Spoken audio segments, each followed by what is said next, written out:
people directly involved in executing the task. You'll have a lot of questions about these people. Team members in the world of Agile, we could call them developers. You'd have subject matter experts, consultants, and so on. Vendors and suppliers, these are external entities contracted to provide goods and services. We have suppliers, we have service providers.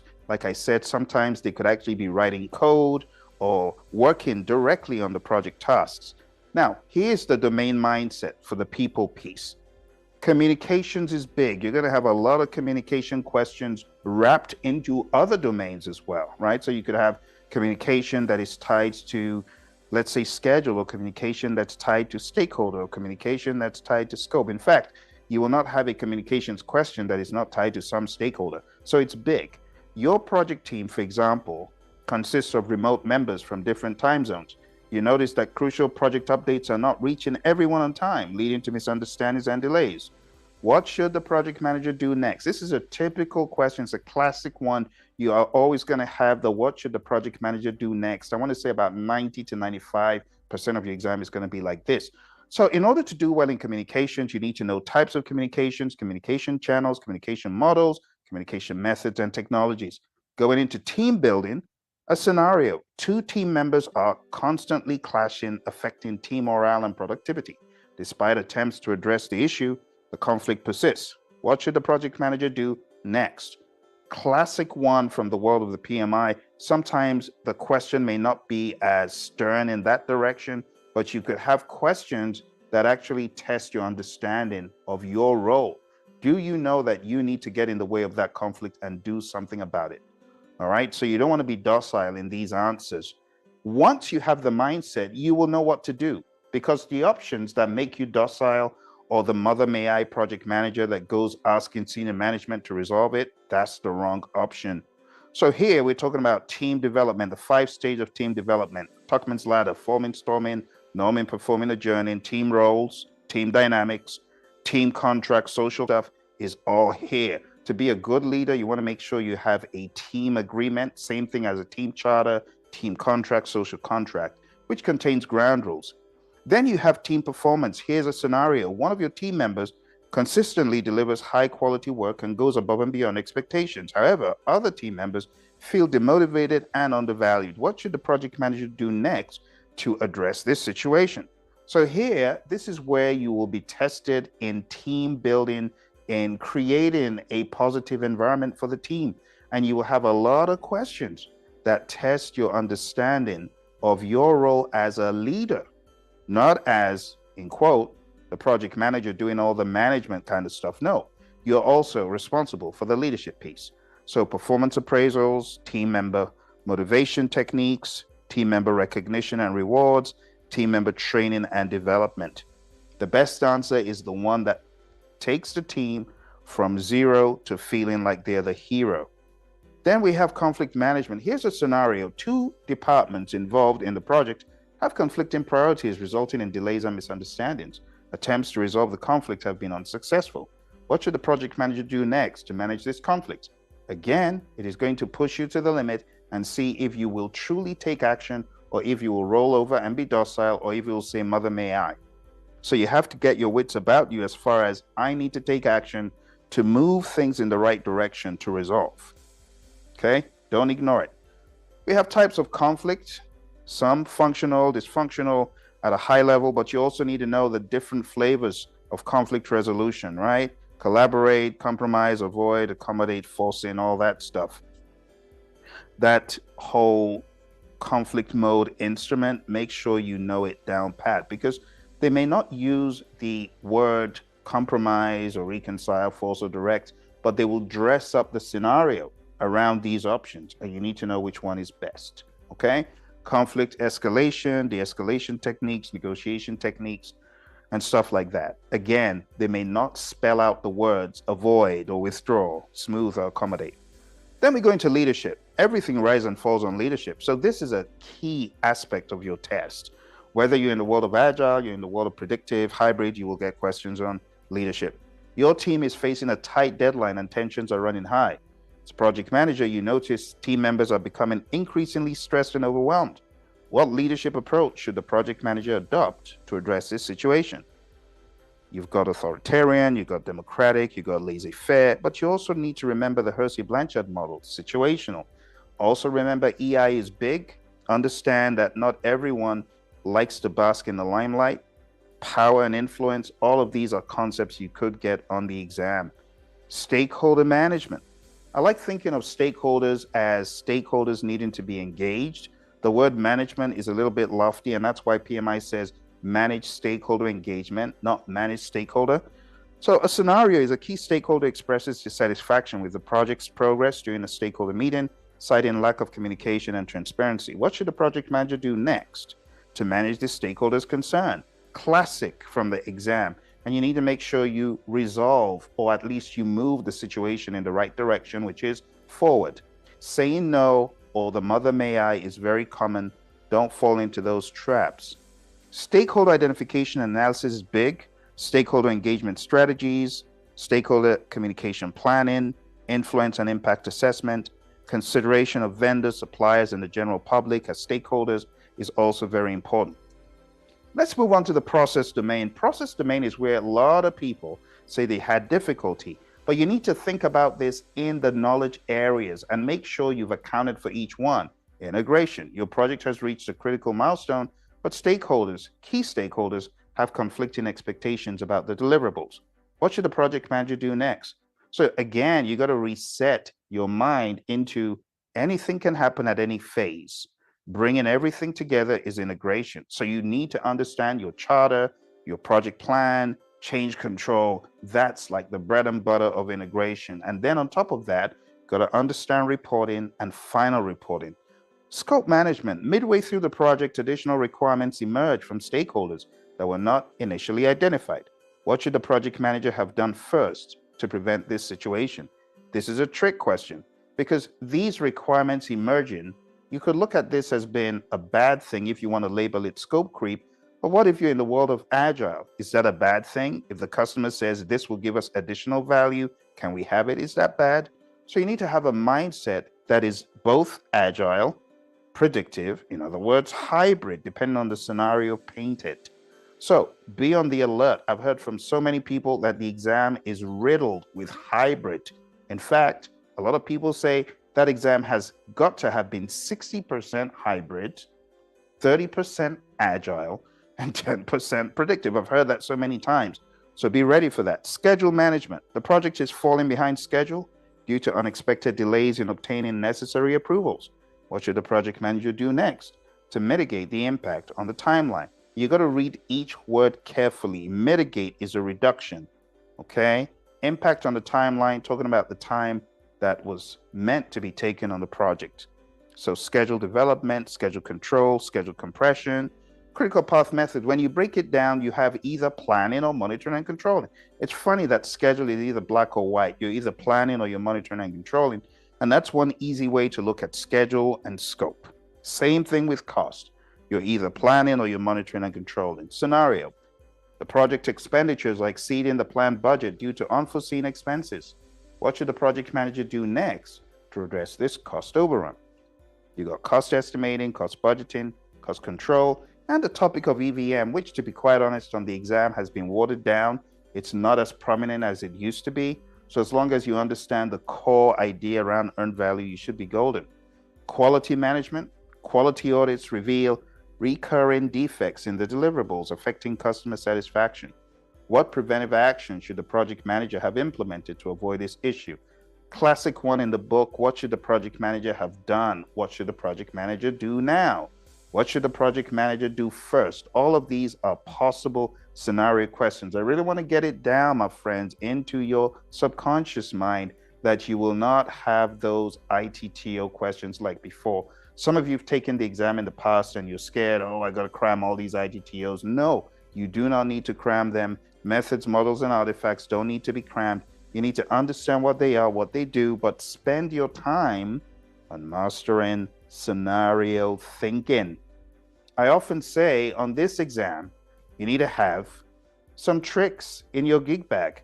And one of the tricks I recommend is the DIG-CIV approach, DIGCIV. What do I mean by that? Always define what the problem is in any question. and identify the root cause from the information given. Then in your head, generate alternatives, also compare those to the question alternatives and choose the best alternative. Now, in your mind's eye, implement that, hypothetically speaking, and ask, if that happened in the real world, would that really solve the problem? And have a double check, but don't second guess. A double check is different from a second guess. So this needs to be your approach as you cover questions on the exam. Just use the Dixive approach. It's very helpful. Quality management, like I said, you got quality assurance, which is all about process, quality control, all about product. I say quality is fitness for use, conformance to requirements, customer satisfaction, and Kaizen. Moving on to the next area, it's resource. So moving on to resource management, key team members are consistently overworked, leading to burnout and decreased productivity. What should the project manager do next to address this resource issue? You got to do something, project manager. So you have resource planning, acquisition, team development, conflict resolution within the team. All that stuff happens in this knowledge area. And of course, you also have control the physical resources. Communications management, like I said, you have the process of communication in the process domain, but you have the aspect of people in the people domain. So here's a scenario. Stakeholders are expressing frustration over the lack of project updates and transparency. What communication strategy should the project manager have employed to prevent this dissatisfaction? Well, obviously, there's no transparency. So that's a green light as far as what the answer could be. We have communications planning, we distribute information, we report on performance. And of course, stakeholder engagement is woven in here somehow, because when you're engaging your stakeholder, you need to communicate with them. So instead of having a compartmentalized, rigid classification siloed for your exam, you got to get to maturity where everything is blended and you see everything as project management, not it's this knowledge area alone, it's that knowledge area. Because when I ask people after the exam, were you able to pinpoint which knowledge area was being asked? The answer is no, I was not. It went in a blur. It was so mixed, I couldn't tell. Risk management. A risk event with significant impact on the project's timeline occurs unexpectedly.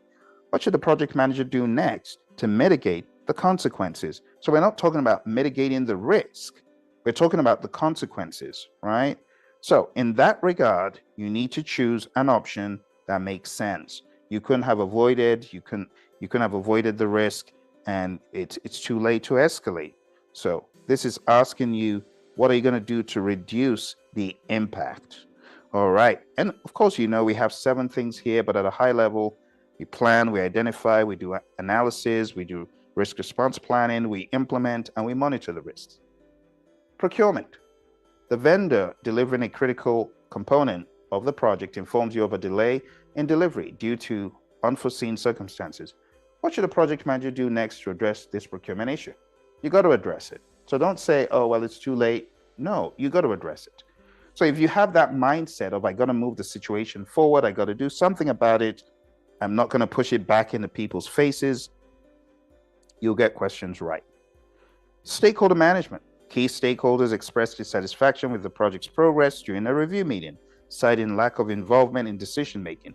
What should the project manager do next to address these stakeholders' concerns? So you can see we have multiple stakeholder scenarios, different, just little nuances of their grief in the different scenarios. This is how your exam is going to be. So we have stakeholder identification analysis, stakeholder engagement planning, stakeholder communication, stakeholder feedback, and expectation management. These are things that we expect to encounter on the exam. At a higher level, getting into the process domain, we talk about agile, hybrid, and predictive. In the world of agile, a scenario could be the development team encounters unforeseen technical challenges during a sprint, impacting the delivery timeline. What should the project manager do next to support the team in resolving these challenges? You could have questions like that. So you need to be familiar with the Agile Manifesto, Scrum, Kanban, coaching in the world of Agile, servant leadership, Agile transformations, and so on. Chapter 6 in the Agile Practice Guide and all the other chapters. Hybrid is all about combining the best of both worlds, right? So imagine a question that says, the project requires both predictive and adaptive approaches due to its complexity and evolving requirements. What should the project management framework should the project manager adopt to ensure successful delivery? So again, you got to have that thinking hat on, carefully read through the scenario and understand what is best to do. Integration of predictive and agile, tailoring and agile practices in a predictive environment, how those could be implemented. Understanding that there are guardrails described in the Agile Practice Guide when you are transitioning into the world of Agile. There are things you could use as a support mechanism. General predictive ideas. The project manager identifies a potential risk related to market fluctuations that could impact project cost. What should the project manager do next to address this predictive risk? So again, if you know the hallmarks of predictive, the rules of the game of predictive, you'll be able to answer stuff like this. Traditional project management techniques, the concept of predictive, waterfall is just one in many in predictive plan and execution strategies, and all that lingo. I very much doubt you'll see the word waterfall on the exam, but just understand that when waterfall came out from the people at Rolls-Royce, they had feedback loops. So it's not good to demonize waterfall by saying, oh, it's all the same and it's predictive. Not entirely, but we'll talk about that on a different day. Let's go to the business domain. In the business domain, imagine a scenario. Understand business context and decision making. As a project manager, you're faced with a decision on selecting a solution that aligns with the organization's strategic goals while maximizing value. What should you consider next? So here, you really need to have a solid idea of the business case, the benefits management plan, the benefits register, the concept of first to market, early value delivery, continuous delivery, cost of delay, agile principles in business decision making. In other words, think like a product owner, think like a product manager as well. Prioritization techniques such as WSJF, cost of delay, value-based prioritization comes in to the discussion. Project compliance and risk management is big, so your project could encounter unforeseen compliance requirements that could impact its success. What approach should you take to address these compliance needs?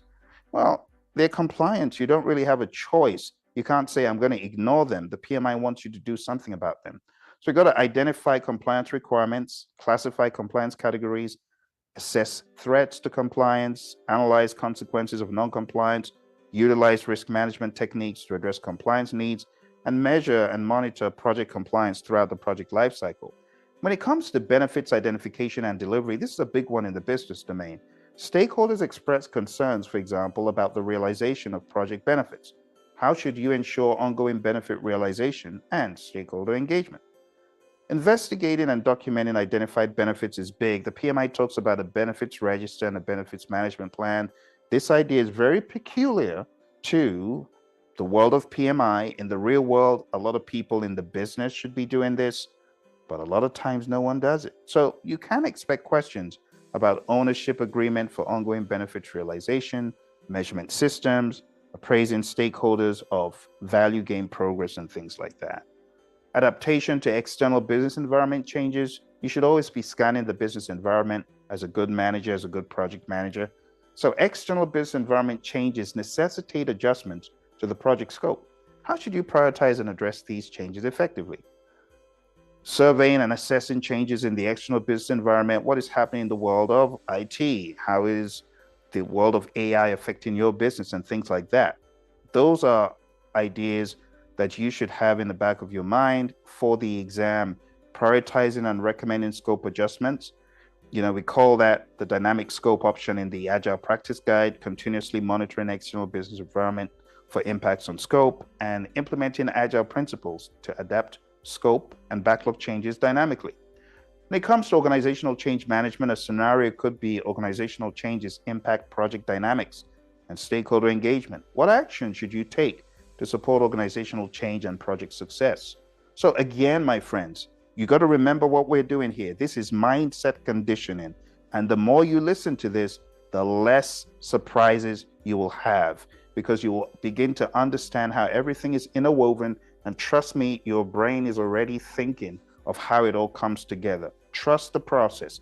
I need you to bookmark this. I need you to like it. I need you to subscribe. And I need you to come back and revisit this video over and over again, because this mindset is lacking in a lot of training. And that's why I'm giving it to you right now, okay? So you got to be able to assess organizational culture, understand the impact of the organizational change on your project and stakeholders, identifying necessary actions to support organizational change, and implementing change management strategies to ensure project alignment with organizational goals. There is so much to talk about, my friends, but I will talk about a few more points. Business relationships and partnerships. Here's a scenario. Strategic partnerships are essential for project success. How should you cultivate and manage these relationships effectively? You got to identify key business relationships and partnerships, establish effective communication and collaboration channels, leverage partnerships, and resolve conflicts and manage expectations. When it comes to resolving conflict, you also should take note of who is at play, external, internal stakeholder. What is the value that person or those people bring to your firm? Another big part of business is understanding the difference between project management, program management, and portfolio management, and the value delivery system as coined by PMI in the 7th edition. A scenario could be your organization manages multiple projects and initiatives. How should you prioritize projects and ensure value delivery across the portfolio? You got to prioritize projects. You got to implement value delivery system to maximize portfolio value. You got to monitor and adjust portfolio priorities. You got to kill what's ugly, those ugly projects before they eat you alive. You got to align project portfolios with organizational strategy. That higher level of thinking is very much needed in the business domain, my friends. And so there you have it. We have covered a ton of information today, my friends. And we're at the end of unraveling the PMP exam, mindset, expectations, and ideas. You got to remember, as you cover the content for this exam, the Agile Manifesto values and principles are huge.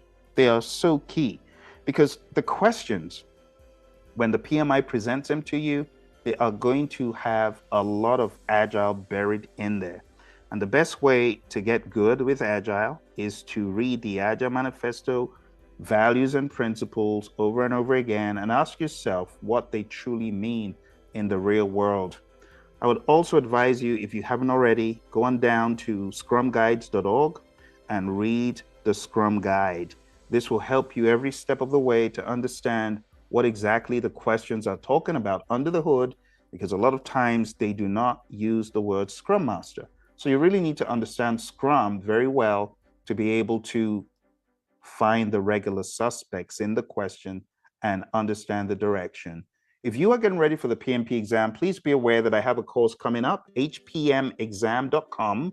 This is where you can get hand-holding and stellar advice for your exam. This is where you will get into the mindset and you will get into real-world concepts that will help you way beyond your PMP.